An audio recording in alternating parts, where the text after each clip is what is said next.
comes out, supports the Bulls.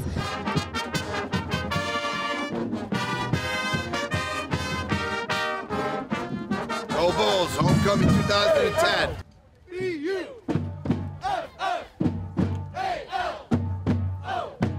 It's fun. It's fun. The tailgating and inside the game, watching UB. You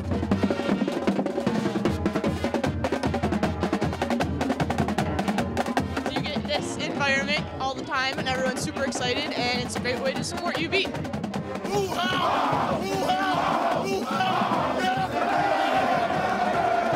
It's like kind of like that Buffalo attitude where you're just loyal to your team and what you've done in the past. I just love UB.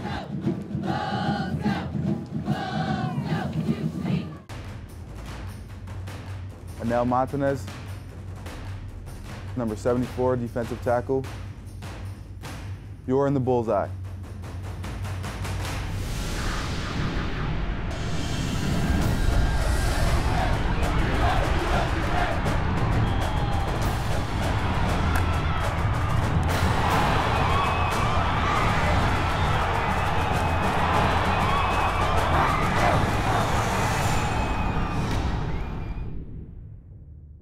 I'm voice of the Bulls, Paul Peck, and you're in the bullseye. Welcome to UB Stadium. Following a tough afternoon for the Buffalo Bulls, they lose to the Temple Owls by a score of 42-0. After the game, Bulls head coach Jeff Quinn said it was very simple. His team didn't do the big things or the little things they needed to do to win. You know, I'm very disappointed. And there's just a better football team, as simple as that. They came in here and give them credit. Coach Golden did a great job, and they had some very, very solid football players, some top-level Division I-A football players. It was very disappointing. I mean, you look at the score and you look at the mistakes that especially that I made and that we all made. It's just not how we want to play the game, and we definitely have to fix what we're doing. I'm joined now by Bulls radio color analyst Jim Kubiak. I guess you want to forget about a game like this as quick as you can. So my question for you is, what does Jeff Quinn and his coaching staff do to make his team forget about this one?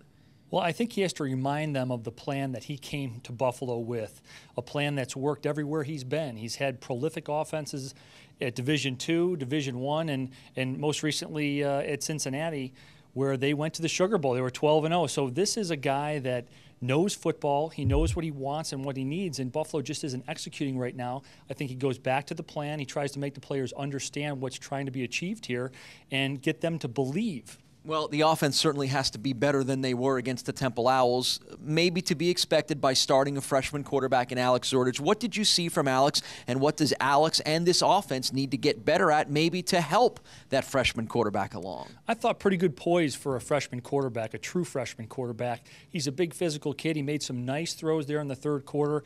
And, I think Buffalo got behind early in this game, and it kind of took Buffalo out of their rhythm a little bit. And, this is a team with Zordich that's going to have to run the ball better than they have to take some of the pressure off of him at the quarterback spot. Well, the field position certainly hurt the Buffalo defense, which also gave up too many yards on the ground, but there were a couple of noteworthy performances on the UB defense. Devontae Shannon continues to be a star player here. 14 tackles. He goes over the 400 career tackle mark. And even Dominic Cook as well with 2 interceptions. This is a secondary that must be number 1 in the MAC. Interchangeable parts, fantastic energy, and they played heroic this year for most of the year, and today they didn't play heroic, and I think it showed. All right, well, next up for the Bulls, they stay in the MAC East Division with a matchup against the Miami Redhawks. But before we focus too much on that, let's head down to the locker room and get the post-game thoughts of Jeff Quinn and the Bulls players.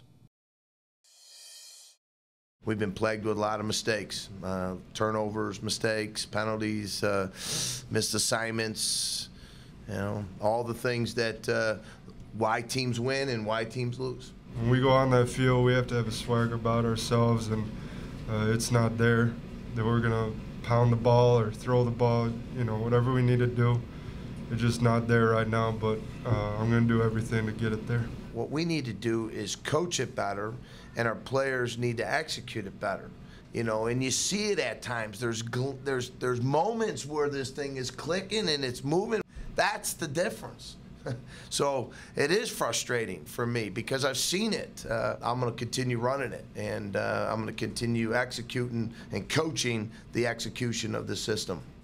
I know I got to keep working, and it's I can't dwell on the past, but I definitely have to get better with that and help out this team. They're calling on me to execute, and I need to execute. This is going to make him better. He's a competitor. He ran the ball hard. He stuck his nose in there. He took some big-time hits. Alex is a very, very good football player, and we got to keep developing him, and hopefully he can be a guy that we can count on a consistent basis, and he can learn from it. They came out with more energy than us. I mean, we were out there dead, silent. Seen the whole team, their whole sideline was just rocking the whole game. That's the type of stuff that we need to do to get out these little slumps. I mean, we have to be energized, come out and play to the best of our potential.